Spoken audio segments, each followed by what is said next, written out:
नमस्कार, आप देख रहे हैं एनडीटीवी दुनिया। मैं हूं नगमा। हमारी लीड स्टोरी पहलगाम हमलों के बाद भारत के कदमों और फिर उनका जवाब देने के लिए पाकिस्तान क्या कर रहा है, इस पर देखेंगे रिपोर्ट। लेकिन साफ है कि भारी तो भारत ही पड़ रहा है।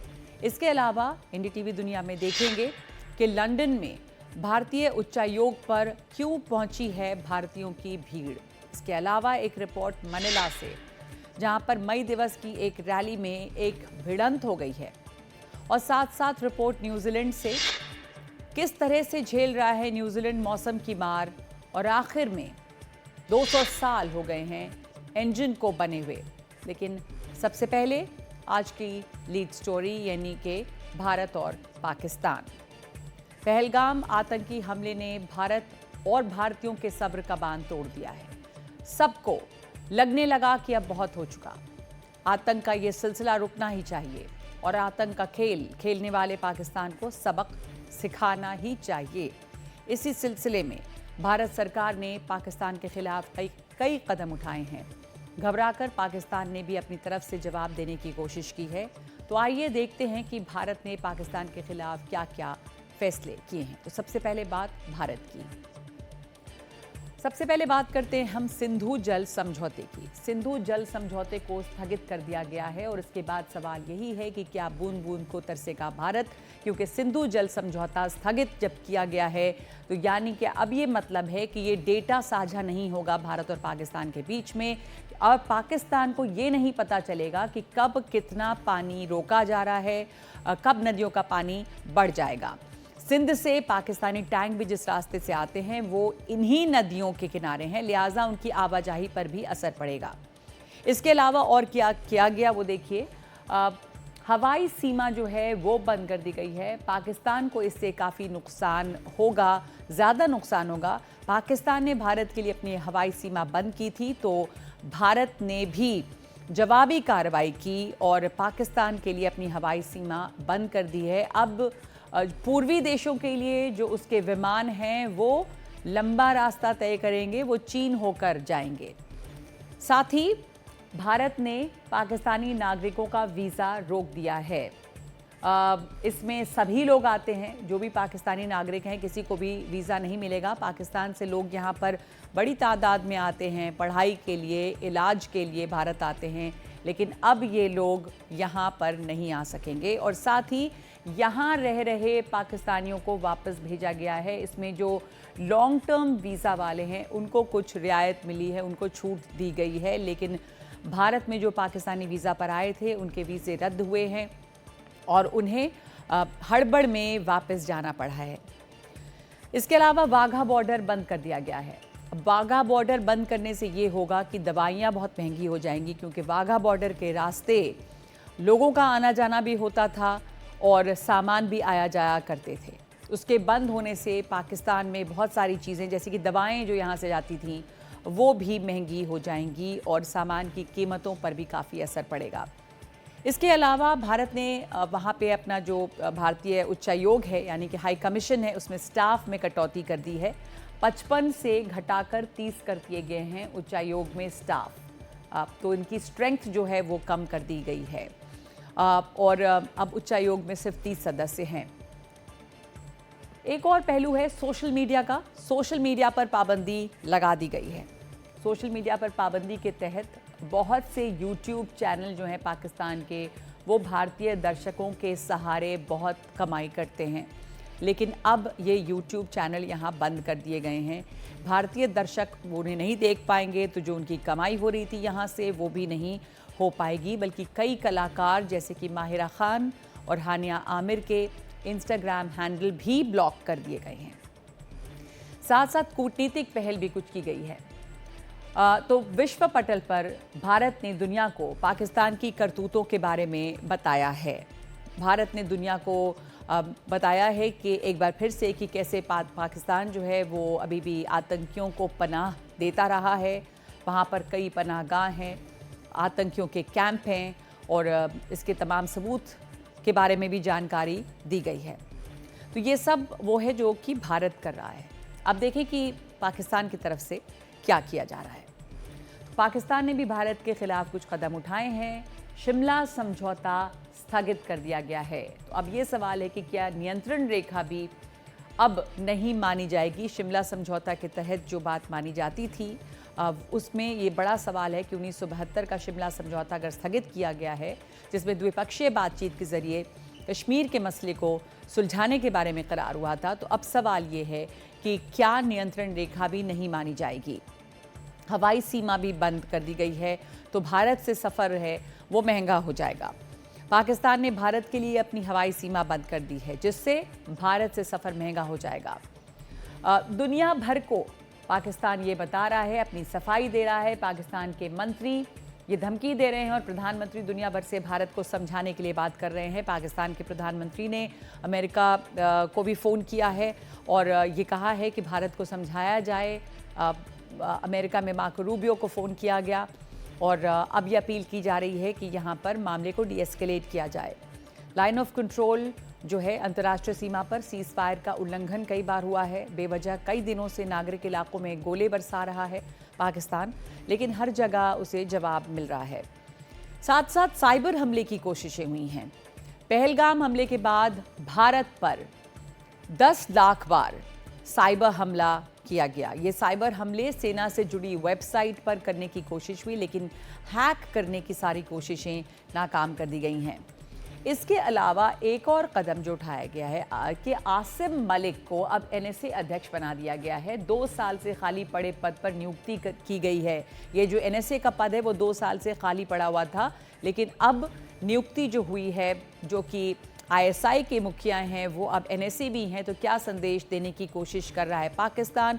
ये एक बड़ा सवाल है। आसिम मलिक ही प्रमुख सुरक्षा सलाहकार हैं और आईएसआई प्रमुख बन गए हैं। इसका क्या असर पड़ेगा? क्या ये सेना बनाम सरकार का मामला है? कैसे बदलेगा गेम? ये देखिए इस रिपोर्ट में। बची खुदी जमीन को भी मिट्टी में मिलाने का समय आ गया है।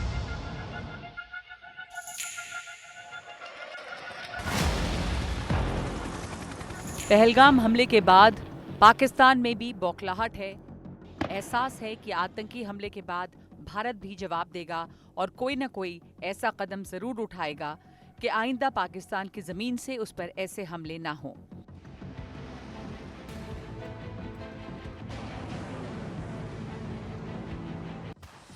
ऐसे में पाकिस्तान ने अपनी खुफिया एजेंसी आईएसआई के प्रमुख लेफ्टिनेंट जनरल मोहम्मद आसिम मलिक को ही राष्ट्रीय सुरक्षा सलाहकार भी नियुक्त कर दिया है।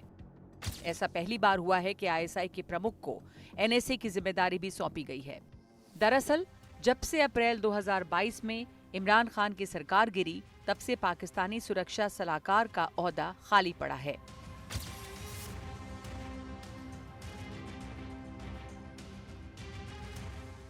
ध्यान में रखने वाली बात यह भी है कि पहलगाम हमले के लिए जिम्मेदार लश्कर-ए-तैयबा का जो संगठन द रेजिस्टेंस फ्रंट या टीआरएफ है, उसे आईएसआई से जोड़ा जाता रहा है।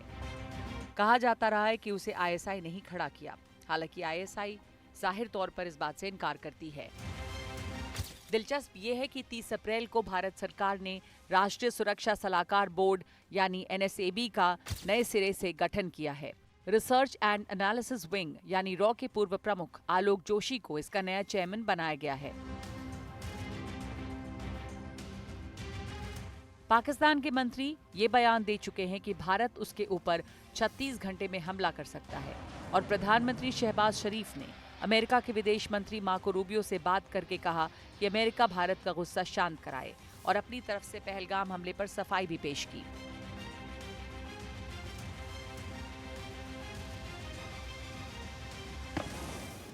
लेकिन जो भी हो, ये बात बिल्कुल साफ है कि पाकिस्तान जो आतंकियों को शरण देकर भारत पर लगातार हमले करवाता रहा है, अब उसे लग रहा है कि फैसले की घड़ी आ गई है।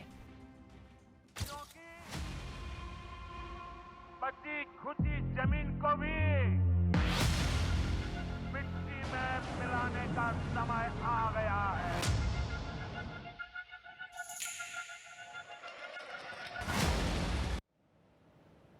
और इस पर बातचीत करने के लिए हमारे साथ मौजूद हैं लेफ्टिनेंट जनरल संजय कुलकर्णी, जो पूर्व डीजी रहे हैं, इन्फेंट्री के डिफेंस एक्सपर्ट हैं। सबसे इसके दो पहलू हैं लेफ्टिनेंट जनरल संजय कुलकर्णी, एक तो भारत की तैयारी और दूसरे की पाकिस्तान में जो कुछ हो रहा है। तो अगर मैं पाकिस्तान की बात आपसे पहले पूछूं, एक बहुत इंटरेस्टिंग डेवलपमेंट जो है वो एनएसए का पद खाली है, इसमें आईएसआई प्रमुख को अब एनएसए भी बनाया गया है। किस तरह आप इस डेवलपमेंट को देख रहे हैं? नाजमा जी धन्यवाद। मैं कहूँगा कि ये जो इनके एनएसए हैं, अभी जो नए नियुक्त किए गए हैं, वो डीजी आईएसआई भी हैं और उन्होंने मुनीर की मदद की तख्ता पलट में बांग्लादेश में, तो दोनों नजदीकी हैं। डीजी आईएसआई मुनीर साहब भी रहे हैं, क्योंकि मुनीर साहब पहले डीजी आईएसआई रहे, अब chief of the army staff है पाकिस्तान आर्मी के, तो उन्हें मालूम है कि ये जो पद है कितना महत्वपूर्ण है और किस प्रकार से, क्योंकि कहा जाता है कि उनकी जो पकड़ है अब फौज में धीरे धीरे कम हो रही है। कई एक अफसरों ने, कई एक जवानों ने या तो रिजाइन कर दिया है या छुट्टी गए, छुट्टी से नहीं आ रहे हैं। कई जगह पर बगावत की सुनने को आ रहा है, और खास कर क्योंकि बलूचिस्तान के अंदर जिस प्रकार सालाना तकरीबन 1500 के आसपास अपने पाकिस्तान फौज के मारे जाते हैं सिक्योरिटी पर्सनल, तो उसको लेकर के भी जबरदस्त आक्रोश है। और जिस प्रकार से कदम उठा रहे हैं, उनको तो हाफिज मुनीर कहते हैं, आसिफ मुनीर की जगह पाकिस्तान के अंदर, तो जो वो जिस तरह से उन्होंने बातें की, कोई नई बात नहीं है, टू नेशन कोई नई बात नहीं है, जो वो कह रहे कोई नई बात, पर उस वक्त जब दोनों देशों के बीच में संबंध अच्छे होने चाहिए, तो इस तरह की बातें करना, लेकिन जब उन्होंने इस तरह की बातें की थी, लेफ्टिनेंट जनरल कुलकर्णी, जब उन्होंने इस तरह की बातें की थी, इस बात की बात बहुत वायरल हुई थी और इसका अंदेशा भारत को शायद था। ये अनएक्सपेक्टेड नहीं है जो इस तरह का हमला हुआ। वो डिवीजन की बातें कर रहे थे, वो भड़काने की बातें कर रहे थे, और यहाँ पर जो इन्फिल्ट्रेशन हुई है वो भी शायद पहले से थी, जो अब पता चल रहा है कि सैटेलाइट फ़ोन के इस्तेमाल भी हुए थे। तो यहाँ पर क्या हमारी तैयारी भी काफ़ी नहीं थी? कुछ लैप्सेस तो भारत की तरफ से भी हैं, और जो तैयारियाँ रहती हैं, क्योंकि पाकिस्तान आपका नेबर है, तो ये तो पता है कि इस तरह की चीज़ें होती रही हैं और होती रहेंगी शायद। देखिएगा नरमा जी, ऐसे है कि जरूर पिछली बार जब क्लिंटन आए थे 2000 में, तो 36 लोग सिख मारे गए थे छत्तीसपुरा में। तो और इस बार जब वीडी वैंस आए हैं, उनके उपराष्ट्रपति हैं, तो उम्मीद की जा सकती है कि इस तरह, और जरूर मैं ये नहीं कहूंगा कि इंटेलिजेंस रिपोर्ट नहीं होंगी, जरूर होगी, पर ये नहीं बता सकते कि कहाँ पे होगा। दूसरी बात, जो एनआईए की अब जो पता चला है कि कई जगहों की प्रिलिमिनरी रेकी हुई थी। पहलगाम में ही कई जगहों, बेताब वैली और आरू घाटी, कई जगहों की रेकी हुई थी, लेकिन यहाँ पर एक हमला हो पाया। भारत की तरफ से जिस तरह के जवाब अभी दिए गए हैं, जो कदम उठाए गए हैं, आपको क्या लगता है कि वो काफ़ी हैं या वक्त बीतता जा रहा है और अब भी एस्केलेशन का दबाव हो जाएगा? जैसे मार्को रूबियो ने फ़ोन पर बातचीत की है पाकिस्तान की अपील पर, तो भारत का जो मिलिट्री रिस्पॉन्स होना चाहिए था, उसको अब डी एस्केलेट करने की भी कोशिशें होने लगी हैं। देखिए, मल्टी रिस्पॉन्स भारत दे सकता है, military response, political, diplomatic, economic, सब तरीके से आजमाया जा रहा है। और जैसे आप बता रही थी कि इंडस वाटर ट्रीटी को लेकर के जिस प्रकार से हुआ है, जिस प्रकार से पर्सनल नॉन ग्राटा, जिस प्रकार से अटारी बॉर्डर बंद कर दिया, सारे पाकिस्तानियों को वापस जाने को बोला, उसी प्रकार से पाकिस्तान ने जिस प्रकार से शिमला एग्रीमेंट को सस्पेंशन में डाल दिया, और जिस प्रकार से एयर स्पेस उन्होंने बंद किया, हम लोगों ने उसके बाद बंद की। तो ये जो शिमला एग्रीमेंट को लेकर के बातचीत चलती है, तो ऑब्वियसली एलओसी जो है, वो कराची एग्रीमेंट के बाद जब शिमला एग्रीमेंट आया, तो वो जो जिसको हम लोग बोलते थे सीज फायर लाइन, वो सीज फायर लाइन को अब एलओसी हम कहने लगे। अगर नहीं है तो ऑब्वियसली एलओसी तो एक्स एलओसी हो गई। पर जो भी है, उसको देख करके अब देख रहे हैं कि पिछले 6-7 दिन से लगातार फायरिंग हो रही है, दोनों तरफ से फायरिंग हो रही है। पाकिस्तान भी कर रहा है और हम लोग भी कर रहे हैं, तो दोनों तरफ से फायरिंग हो रही है। लेकिन जो भी कदम उठाए हैं, आक्रोश है, इसमें कोई शक नहीं। और जैसे आप कह रही हैं, ये हो सकता है कि क्यों नहीं हमें मालूम था, क्यों हमारे, ऐसे नहीं कि हम लोगों को मालूम नहीं। मुझे भी जब मैं वहां पे रहता था, तो मुझे भी खबरें आती थी। शायद 365 दिन की खबरों में 2-3 खबरों के ऊपर हम अमल कर पाते थे। बाकी बहुत मुश्किल है पता करना कि एग्जैक्ट लोकेशन कहाँ पे क्या होगा। प्लस ये जो इलाका है, ये 1 मई को खुलने वाला था और ये खुला 20 लेकिन इस तरह के जो हमले होते हैं पाकिस्तान से, पाकिस्तान समर्थित आतंकवादियों के द्वारा, लेफ्टिनेंट जनरल कुलकर्णी, जैसा आप कह रहे हैं कि ये हम लोगों को भी खबरें आती थी, जाहिर है कि हर बार इस पर एक्ट करना मुमकिन नहीं हो पाता है, बहुत सारे इनपुट्स आते हैं, पर भारत की तरफ से कोई एक ऑलरेडी अभी प्लान इन प्लेस है कि अगर इस तरह के हमले पाकिस्तान से होते हैं तो हमारा फर्स्ट रिस्पॉन्स क्या होता है? बहुत सारे आतंकी कैंप हैं वहाँ पर। अब एक हफ्ता गुजर गया है इसे। देखिएगा, time and place is of our choosing. हम सोचेंगे कब, कहाँ, किस प्रकार से करना है। War is always the last option, never the first option. हमेशा लड़ाई जो होती है वो लास्ट ऑप्शन होता है। उससे पहले सब तरीके के जो साम तो दाम अभी दंड भारत भेद सब इसमें इस्तेमाल किया जाता है। स्ट्रेटेजिक और डिप्लोमेटिक और इकोनॉमिक पहलुओं पर एक्ट कर रहा है। बिल्कुल। आप देखिएगा किस प्रकार से पाकिस्तान में प्रेशर है। जो अगर सीसीएस की मीटिंग होती है, चीफ सीडीएस जाके चीफ अपने प्रधानमंत्री से मिलते हैं, जो आप लोग टीवी पर दिखाते हैं, उसका असर और उसकी बौखलाहट आपको पाकिस्तान में साफ नजर आती है। किस प्रकार से वो तरह तरह की भाषाएं बोलते हैं। तो ये भी एक साइकोलॉजिकल प्रेशर पाकिस्तान पे पड़ा है। इसलिए पाकिस्तान सब देशों के जो हेड्स हैं उनको बोल रहा है कि आप हिंदुस्तान के ऊपर प्रेशर डालिएगा, लड़ाई का उनको मौका मत दीजिएगा। तो ये जो कार्रवाई हो रही है, ये बौखलाहट की और अब देखना होगा भारत ने के जिस तरह की अपनी स्ट्रेटेजिक इंडिपेंडेंस रखी है, तो देखना होगा कि भारत इस वक्त किस तरह का निर्णय लेता है, क्या जवाब देना है, कब देना है, वो भारत का फैसला है। धन्यवाद आपका लेफ्टिनेंट जनरल कुलकर्णी हमारे साथ जुड़ने के लिए। उधर कई जगहों पर विरोध प्रदर्शन हो रहे हैं। लंदन में रहने वाले भारतीय अब से कुछ समय पहले भारतीय उच्चायोग पर पहुंचे। उनको खबर मिली थी कि लंदन में रहने वाले पाकिस्तानी भारतीय उच्चायोग पर प्रदर्शन के लिए पहुंच रहे हैं। ये लोग आतंकवाद के खिलाफ नारे लगा रहे थे। हमारी सहयोगी राधिका अय्यर ने इन लोगों से बातचीत की है। इंडिया से बहुत थाउजेंड्स ऑफ माइल्स दूर भारतीय हाई कमीशन के बाहर यहाँ लंदन में आप देख सकते हैं कि कैसे बहुत सारे भारतीय लोग, भारतीय ओरिजिन के लोग मौजूद हैं। टेररिज्म के खिलाफ यहाँ पर प्रोटेस्ट चल रहा है और एक स्टैंड ले रहे हैं, एक डिफेंस, जो कि उस तरफ मैं आपको दिखा दूँ, ऑन द राइट साइड बहुत सारे पाकिस्तान सपोर्टर्स हैं जो प्रोटेस्ट कर रहे हैं और उनके खिलाफ भारतीय लोग यहाँ पर मौजूद हैं। सुनील जी, आप बताएं, आप वर्किंग डे है लेकिन आप यहाँ पर मौजूद हैं, क्या लाता है आपको यहाँ पर, क्या वो इमोशन है? ये इमोशन है टेररिज्म को कंडेम करना। टेररिज्म कहीं भी हो दुनिया में, इंडिया में हो, इंग्लैंड में हो, अमेरिका में हो, किसी भी देश में हो, हम उसको पूरी तरह कंडेम करते हैं। और स्पेशली बड़ी दुखद बात है और बड़ी खुशी की बात है, हमने देखा है कि मोदी को पूरी दुनिया से लोग फ़ोन कर रहे हैं, उनको कह रहे हैं कि हम तुम्हारे साथ हैं, जो भी स्ट्रिक्ट एक्शन लेना है लीजिए। तो I hope government will take some strict action against terrorist. और क्या आप ये कहना चाहते हैं कि आप भी खड़े हैं इंडिया के साथ? हाँ, इंडिया के साथ ही है जी हाँ। बिल्कुल इंडिया के साथ हैं, जहाँ पे भी हों हम इंडिया के साथ हैं।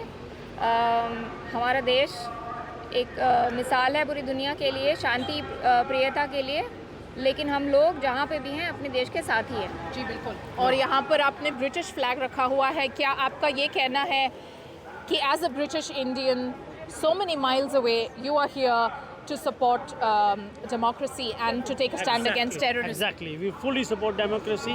We fully and strongly condemn terrorism.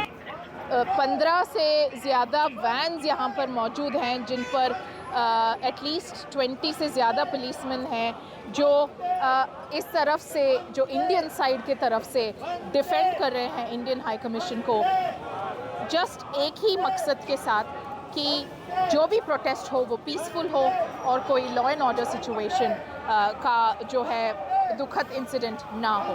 Radhika Iyer, London से एनडीटीवी के लिए। और अब दुनिया भर की कुछ और खबरें कोने कोने से। आज मे डे है, यानी कि मजदूर दिवस, जिस दिन दुनिया भर के मजदूर और कर्मी अपनी एकता दिखाने के लिए जुलूस निकालते हैं और जश्न मनाते हैं। नेपाल की राजधानी काठमांडू में भी हजारों लोग इस जश्न में शामिल हुए। नेपाल में 1 मई को छुट्टी होती है। इस साल 136वां विश्व मजदूर दिवस था। 1889 में मजदूरों के अधिकारों के संघर्ष में हासिल की गई जीत को याद करने के लिए ये जश्न मनाया जाता है। तुर्की की राजधानी अंकारा में मजदूर दिवस पर होने वाले प्रदर्शनों को रोकने के लिए ज़्यादातर सड़कें बंद रहीं और सार्वजनिक परिवहन सड़कों से गायब रहा। ये सब उन विरोध प्रदर्शनों से निपटने के लिए जो शहर के मेयर अकरम इमामोग्लू की गिरफ्तारी के खिलाफ हो रहा है। अकरम इमामोग्लू विपक्षी दल के नेता हैं और मार्च में उनकी गिरफ्तारी पर देश भर में प्रदर्शन हुए थे। आज भी सैकड़ों लोग गिरफ्तार किए गए।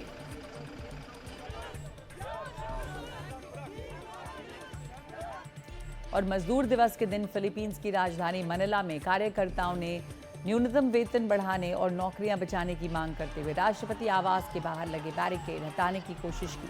पुलिस वालों के साथ उनकी झड़प हो गई। मजदूर एकता का जुलूस निकालते हुए हजारों लोग राष्ट्रपति आवास की तरफ बढ़ रहे थे, लेकिन उन्हें रोकने के लिए सैकड़ों दंगा विरोधी बल तैनात थे। और हाइती में दर्जनों लोगों ने गैंग वॉर से अपनी जान बचाने के लिए सबसे लंबी नदी में छलांग लगा दिया। हेटी में इन बंदूकों से लैस गिरोहों ने आतंक मचा रखा है और जनवरी से लेकर मार्च तक 35 बच्चों के साथ साथ 1600 लोगों की हत्या हुई है। इस कदर खौफ है कि अपनी जान बचाने के लिए लोग विशाल नदी में कूद गए, तैरते हुए खून के प्यासे गिरोहों की गोलियों से दूर चले गए। और न्यूजीलैंड में मौसम की वजह से परेशानी है। तेज हवा और बारिश की वजह से जनजीवन अस्त व्यस्त है। लोगों से कहा गया है कि वो अपने घरों से बाहर न निकलें। वेलिंगटन से आने जाने वाली सभी उड़ानें रद्द कर दी गई हैं। बहुत से घरों में बिजली गुल हो गई है। फिलहाल जान माल के नुकसान की खबर नहीं आई है, लेकिन खतरा है। 150 किलोमीटर की रफ्तार से चलने वाली हवाओं से पेड़ गिर सकते हैं।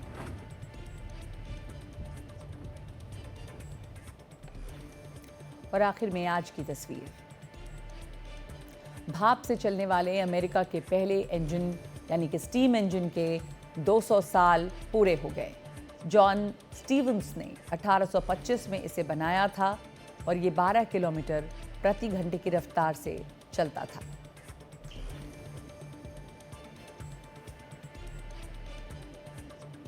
एनडीटीवी दुनिया में आज के लिए इतना ही। नमस्कार।